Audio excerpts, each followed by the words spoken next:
Hello to anyone watching these video things.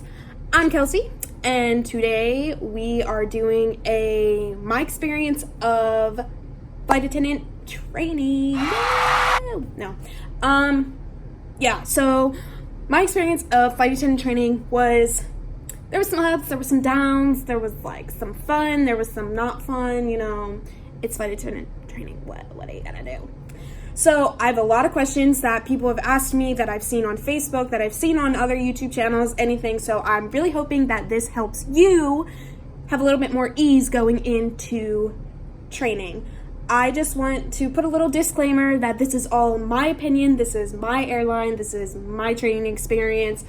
No one's telling me to say any of this. It's just solely my opinion, my experience. So let's get started.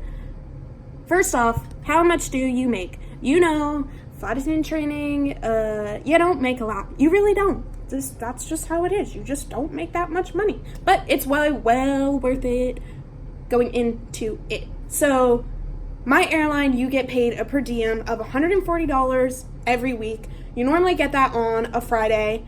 And yeah, so $140 a week. It's not that much money, but trust me, if I can do it, you can do it.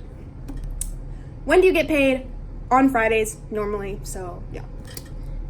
How much should you save? I don't say any. So, if I can do it, you can do it, like I said, because I'm just not the best with money. But anyway, that's a different video. So, yeah, how much should you save? It really all depends on you. It depends on your spending habits. It depends how much you want to eat out. It depends on your bills. It depends if you have a house. It just depends on how much you feel comfortable going with only making $140 a week of how much you want to save. So you definitely want to save throughout all the bills that you have for 3 to 4 months. You want to be able to save that because you're going to be stressing about other things in training. So yeah, it's all up to you of how much you want to save. Like I said, I unfortunately didn't save any money going in, so anyone can do it. How long is the training? So my timeline was, I started training on December 11th of 2018, and I graduated January 23rd of 2019. And yes, I was there for Christmas. Yes, I was there for New Year's. Welcome to your new job.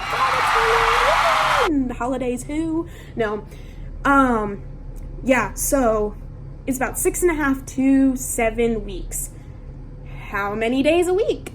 5 to 6 days. Normally it's always 6 days a week. You normally have Sundays off, so that's just how my airline did it. Some days you have different days off, but normally it was Sundays, and it's about 6.5 to 7 weeks, 6 days a week. How long are the days? It really could have went from anywhere between 5 hours up to 12 hours. I remember on Christmas, it was a 12-hour day. It all just depends on what you're learning, how many questions your classmates ask, and just how fast your instructor can get through the PowerPoint. So it really all depends. What is the living situation? So the living situation is, you are in a hotel that obviously the airline pays for, and you have a roommate. A big question. Well, do I get to pick my roommate? What if I don't like my roommate? Well, too bad, so sad. No, you don't get to pick your roommate. They pick your roommate. It normally goes by alphabetical order of your last name. Sometimes in different circumstances it'll be different, but normally it will be by your last name. And if you don't like your roommate, you're just going to have to suck it up for the 6.5 to 7 weeks that you're there. If that's your biggest problem, then you're going to be good, because you have so many other things to worry about in trading rather than not liking or liking your roommate. And honestly, you're really rarely never in your room, depending on who you are. But if you're studying in groups. You're out in the lobby, you're out at tables, you're going into other people's rooms to study with them. So if you really don't like your roommate, all you have to do is sleep in your room. That's pretty much it. You'll be okay, I promise. How long do you have between training ending and the job beginning? So like I said, timeline, I graduated January 23rd and I started on the line February 1st. So on the line means you're just on your first day of reserve. depending if you're on reserve or not, which if you're from my airline, you're on reserve. So yeah, so I had about 6 days. They give you 6 days off, and then they also give you 6 days of a hotel. And like I said, this was my experience. This is what I got. So I got 6 days of a hotel in my base, which is San Francisco. So I had those 6 days to just chill, not have to worry about where I'm going to live, what I'm going to do, anything like that. So it got you more comfortable. It got you to get to know the airport. It was really great. It was great. So you don't really have to worry about, for the first 6 days of you in your new base, you can get a hotel. What do you wear? I am no fashion guru, anything. So me personally, it was business attire, business casual, and casual days. Business attire, obviously suit, tie, whatever for the guys, skirt, suit jacket, or slacks, whichever one you prefer for the girls. Business casual, slacks, button-down shirt, and casual jeans with a nice blouse.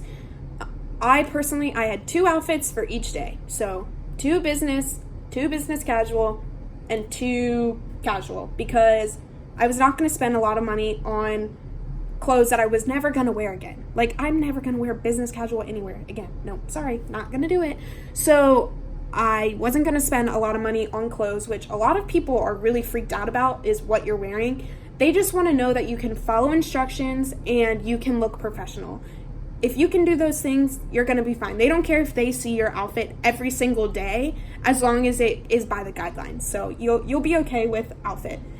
Is long hair okay? I have pretty long hair, yes. But before training, I was like, oh my gosh, my long hair makes me look so young. Let me just cut it off, because I just thought it would make me look more professional. I don't know the thought process that I was having, but so I cut my hair off before training. So I put it probably almost up to my collarbone, which was one of the not smartest decisions I've made. So no, you do not have to cut your hair. They're going to make you pull it up if it's up to your ears or if it's down to your butt. You're going to have your hair up. So if it's long, if it's short, it doesn't matter. As long as it's out of your face, that's all they care about. Do you have to wear makeup?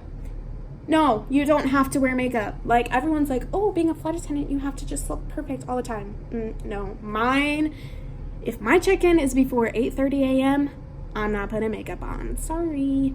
But in training, I wore this. Like, this is probably my everyday makeup, is just foundation and mascara, and that's it. I never got questioned. Obviously, when it was picture days or business days, I like to do myself up a little bit more. I would put on the full lipstick, I would put eyeliner, I would look nice. But for a casual day, that's 12 hours that you are just sitting in a plane, you're not going to want to have a full caked face of makeup on. So yeah.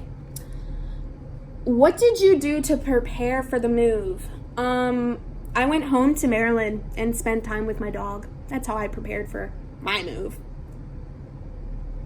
Itchy. What did you wish you did different? Saved money. I did not save money. But whatever. We're 8 months out now, so I'm good. What is the key to be successful in training? Stay out of the drama. Drama is just inevitable in training. Well, I guess it is. Whatever. I don't know. Just stay out of the drama. Just stay out. What is your advice on What is your advice on which base to choose? Okay, so my class got 3 base choices. We got San Francisco, Chicago, and Boston. I chose San Francisco because I wanted to try to commute from San Francisco to Phoenix. It was not going to happen, so I'm just stuck on the West Coast living on the East Coast. But it's fine. Like, you really have learning experiences between anything, so whichever base you choose, it's gonna be okay, because you can always transfer out. But my biggest advice on it is be based where you can see yourself living. On reserve, it is probably the hardest thing about this whole entire job is commuting. On reserve, trying to get from base to home, on what days you have off, what days you go back on, like just things like that. So my biggest advice is wherever you see yourself living, or wherever's closest maybe to the base that we have, that's like driving distance, choose that base. Do not go off seniority. Every single month it changes. I promise you, everything changes month to month. Just, that's my biggest advice on your base choosing is choose where you want to live. So yeah, I really hope that this video helped you in some way, even if you didn't get a CJO yet, even if you're just watching, maybe you want to become a flight attendant. These are just little hints and tricks of what my airline does for training. And yeah, again, I'm so happy for you that you even got the CJO, or if you're trying to become a flight attendant, it is one of the best jobs ever in this freaking planet, world, whatever. So yeah, can't wait. Hopefully I get to fly with you if you work for my airline. I don't know, who knows? But yeah, so good luck in training. Just stay positive throughout the whole thing. It's going to be amazing. Everything's going to be worth it. I promise you that. Just stay strong, stick through it. And yeah, see you in my next video. Bye. Oh, wait. Hit that subscribe button. Duh.